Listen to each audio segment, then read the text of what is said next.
When you grow up on military bases, you get used to moving, to learning new streets, new languages, and eventually feeling safe in places that aren't really home. Japan was always the calmest post. My parents trusted the neighborhood, and so did I.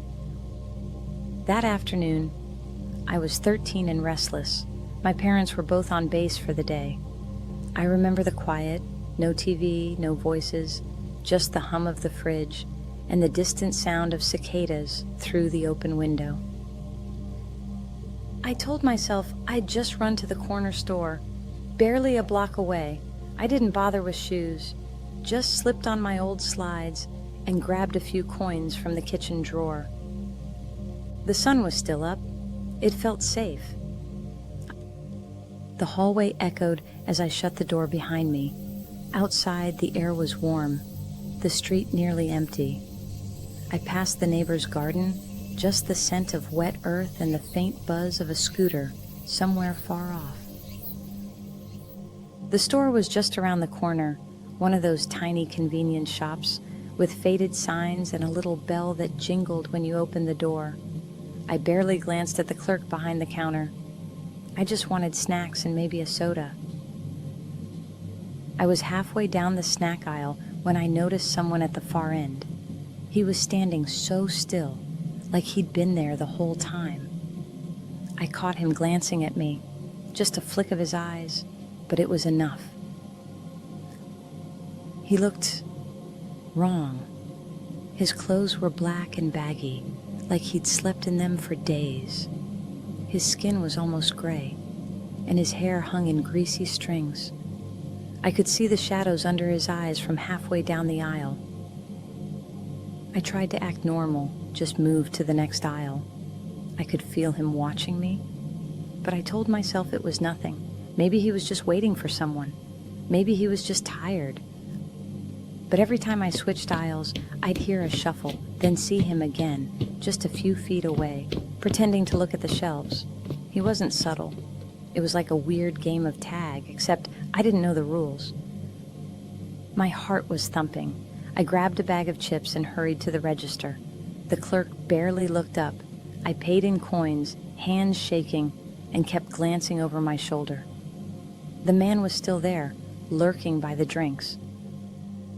I pushed out the door, the bell jangling too loud in the quiet. I didn't look back. I didn't want to see if he was following. I just kept walking, fast, head down, clutching the bag so tight my knuckles hurt. I turned the corner toward my street, finally letting myself breathe.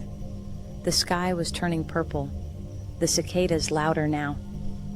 I let my guard down a little, thinking I'd made it. The store was behind me. Home was just ahead. That's when I heard it.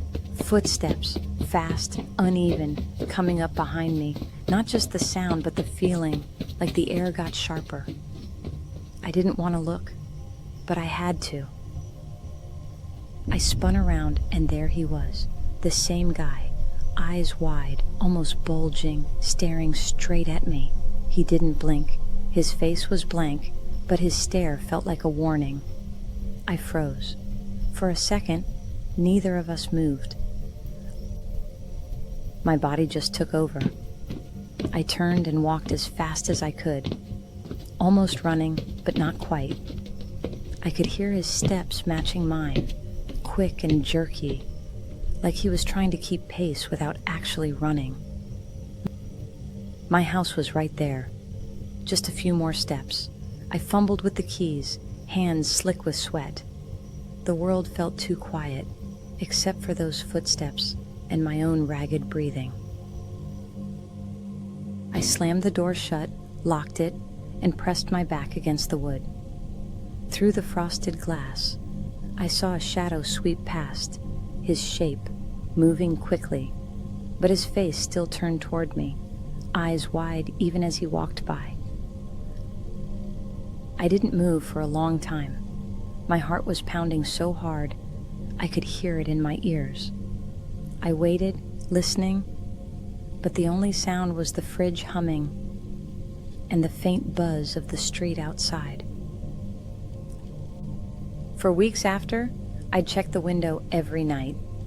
I'd see shadows on the street and wonder if they were his. I never told my parents. I just kept the door locked and the curtains drawn tight. Now I'm 18, back in Japan, but in a different neighborhood. I walk past corner stores all the time. I've never seen him again. Sometimes I wonder if he even remembers my face, or if he's still out there, drifting from aisle to aisle, looking for someone else to follow home. I don't think I'll ever forget those eyes, or the way the world can turn strange and sharp, even in a place that feels safe. Some shadows just follow you, no matter how many years go by.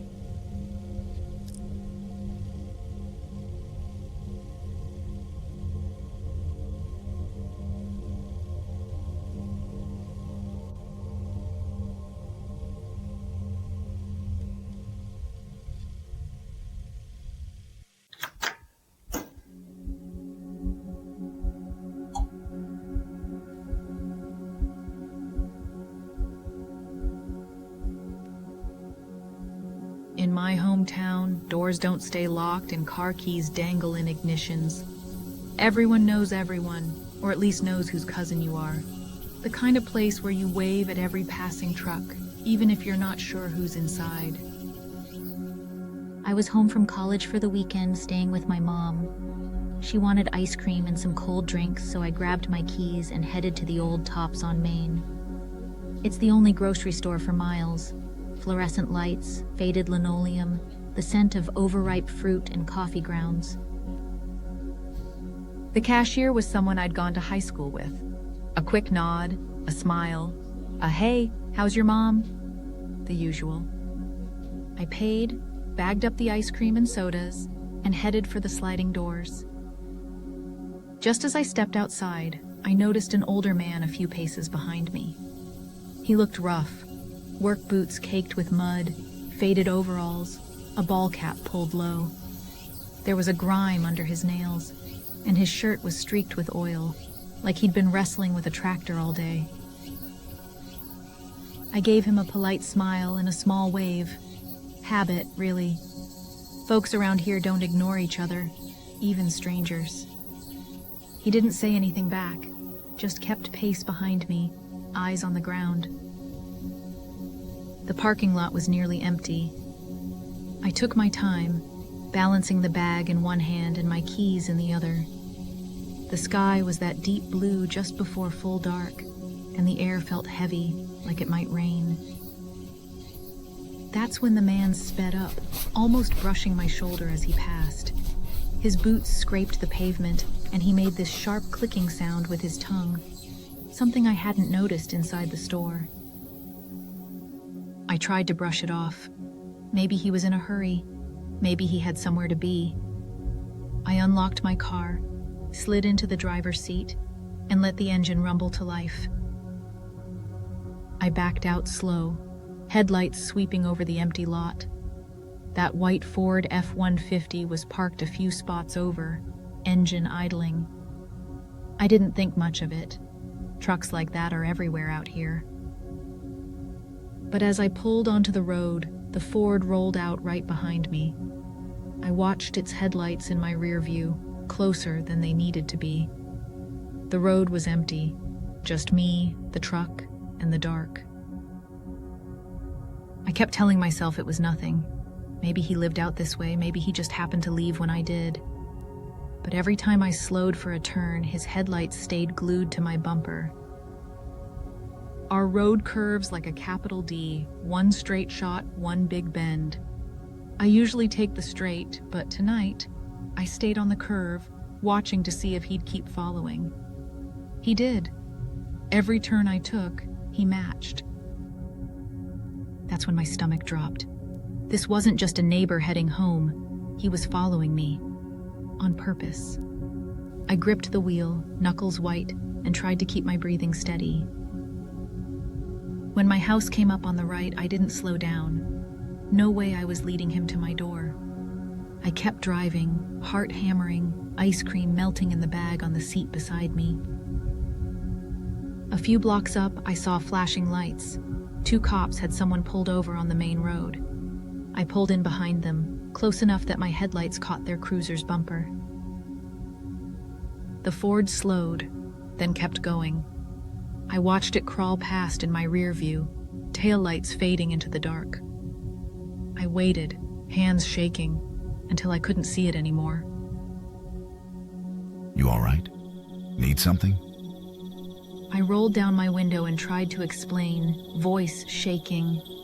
I told him about the man in the store, the white Ford, the way he'd followed me all the way from the parking lot. I felt ridiculous, but I couldn't stop talking.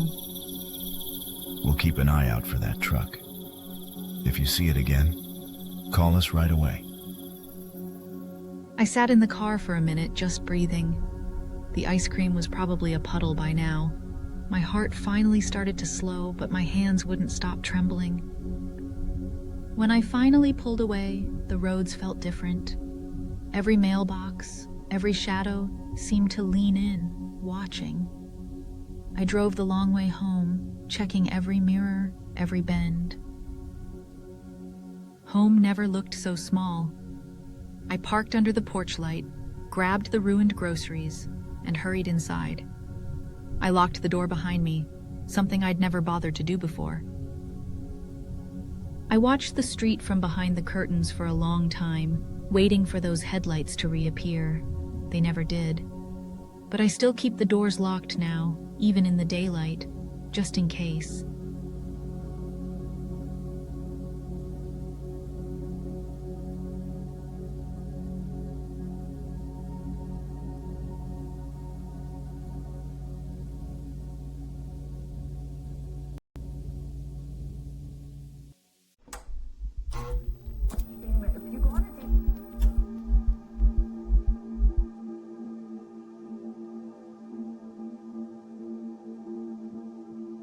I'd lived in a few different places across Japan, but none of them felt quite like this one.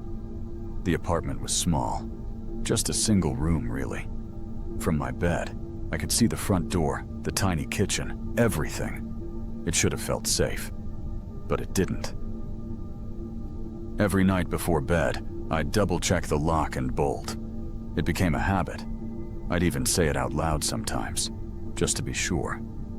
Lock the door, someone could get in.